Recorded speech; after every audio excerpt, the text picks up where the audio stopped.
Yo,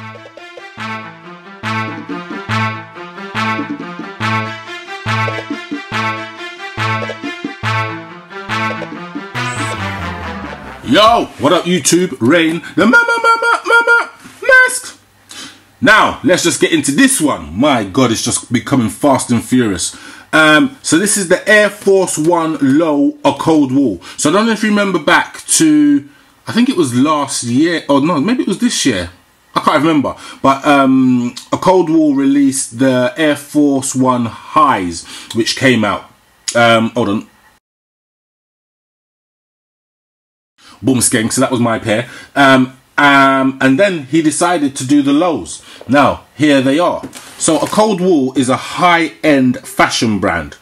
High-end in that the stuff is overpriced, and yeah, some people wear it. And some of it is quite cool, but some of it is just overpriced and oversized. And I'm not trying to diss anybody. I'm not trying to diss Samuel, because I know he's doing his thing. It's just not personally for me. But the Air Force Ones are most definitely for me. Now, I don't own many pairs of Air Force Ones, but I do own these. And I made sure that I got these. They came out in two colorways, black and the color that you're seeing in front of you. I didn't actually go for the black because I just wasn't a fan. The difference between these though, there is some notable difference. Now, the quality on the first pair, which were the highs, were just vastly different. Premium materials, bespoke materials, the box it came in, there was limited pairs, only released in London in a pop-up shop in Covent Garden. These were easy to get, and I think you can get them virtually everywhere. But nonetheless, they are something special. Now, let me just show you some of the detail. So Nike have used some different kind of leather. I want to call it fly leather, but I don't think it's called fly leather. But it's just like a kind of hybrid, hyperfused kind of leather material, which hopefully won't crease that easily, but we'll have to see over time. Then, let me just have a look at the detailing. So let's just start here. Boom. So ACW, a cold wall. And on the OG pair being the highs, I'll call them the highs, this was actually stitched in, giving that essence of quality. But hey-o. Then flicking round, the Nike swoosh is perforated in, going right the way down to the back of the trainer, and the back quartile changes into it's not a suede, maybe it is a suede, but definitely not leather, but a suede material, which is cool, and it's more grey than white. I'm not sure if the camera's picking it up, but it's cool. It's just cool. It's not fantastic. Then moving around to the back, you can see that this portion is still that grey kind of suede material. Then you've got the Nike Air stitched in.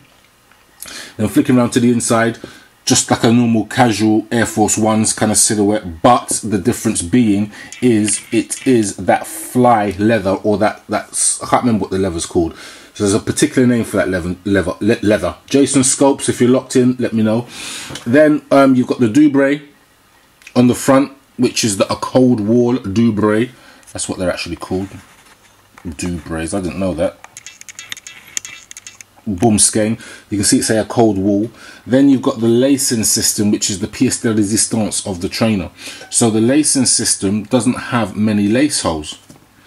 It's just four. 1, 2, 3 here, and then 4. Which it works, kind of. However, if you buy the wrong size, you get hell of creasing or gape. You get gape, that's the word I'm going to use, here when you're walking. But hey ho, you'll find that out for yourself if you've got them.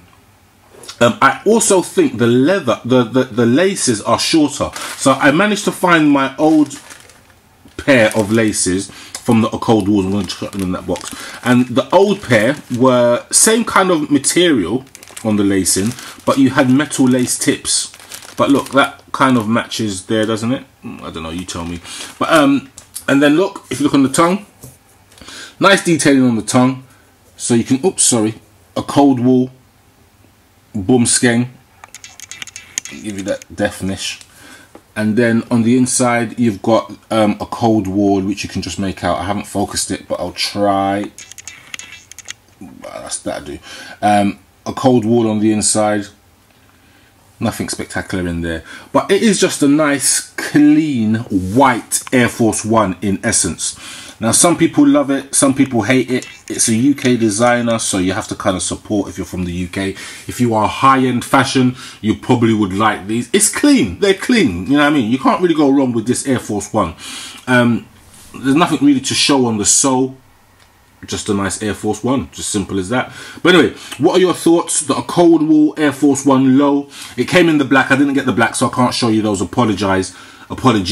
But what's your thoughts on these? Did you like them? Did you not like them? Do you like the lacing system? Do you like the Dubrays? Did you get the OG high pair and think that these are just complete and utter trash, as people say? Let me just check in the box actually to see if there was another pair of laces, but I don't think there were. They retailed for £165, which is kind of expensive for an Air Force One that doesn't come with a spare pair of laces. What, Nike? What are you playing at? You started to do good with the with the Air Maxes, extra laces and stuff, and now a high-end trainer is supposed to be a high-end. It's a high-end collaboration, and there's no extra laces in there. Like even Fear of God, even what's his face, gave us extra laces. Like, and Virgil, what I want for you though, car you was giving out 3 pairs of laces. Now in your new releases, you're only giving out 1 pair. Nah man, Nike, you are taking the mick. Someone's got blood. Don't let me do a Reigns rants. Don't let me do a Reigns rants, bruh. Anyway, before I start to get mad, it's Rain the Mask signing OUT out.